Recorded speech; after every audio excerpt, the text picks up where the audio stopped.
ঢাকাই সিনেমার দুই নায়িকা অপু বিশ্বাস ও শবনম বুবলির সম্পর্কটা কেমন সেটা অজানা নয় ভক্তদের জন্য। চিত্রনায়ক শাকিব খানকে ঘিরে তাদের দুজনের দ্বন্দ্বটা বহু পুরনো, যেটা সময়ের সঙ্গে আরো বৈরিতার রূপ নিচ্ছে। সবশেষ শবনম বুবলির জন্মদিনকে কেন্দ্র করে এই দুই নায়িকার কোন্দলের চিত্র আরো একবার প্রকাশ্যে এসেছে। গত 20 নভেম্বর ছিল বুবলির জন্মদিন। দিনটিতে পরিবারের মানুষদের নিয়েই ঘরোয়া পরিবেশে কেক কেটেছেন তিনি। সেই মুহূর্ত তুলে ধরেছেন ফেসবুকে, যেখানে ভালোবাসা জানিয়েছেন ভক্তরা। তবে বুবলির জন্মদিনের 3 দিন পর রোববার অপু বিশ্বাস ফেসবুক প্রোফাইলে লেখেন, late post happy toilet day 20 November. সঙ্গে একটি অট্টহাসির ইমোজিও জুড়ে দেন তিনি।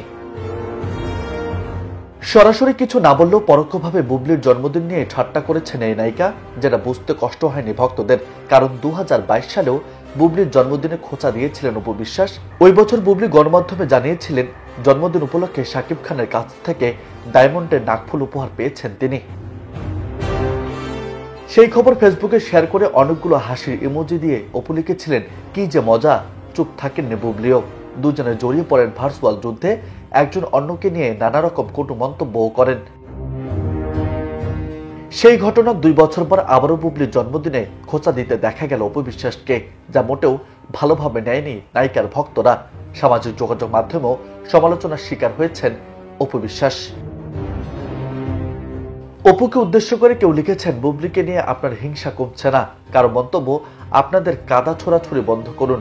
কেউ আবার অপুর মানসিকতার ধরন নিয়েও প্রশ্ন তুলেছেন। 2008 সালে গোপনে বিয়ে করেন শাকিব খান ও অপু বিশ্বাস।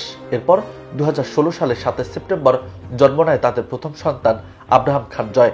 2018 সালে ফেব্রুয়ারিতে অপু বিশ্বাসের সঙ্গে ডিভোর্সের পর একই বছরে 20 জুলাই বুবলিকে বিয়ে করেন শাকিব খান।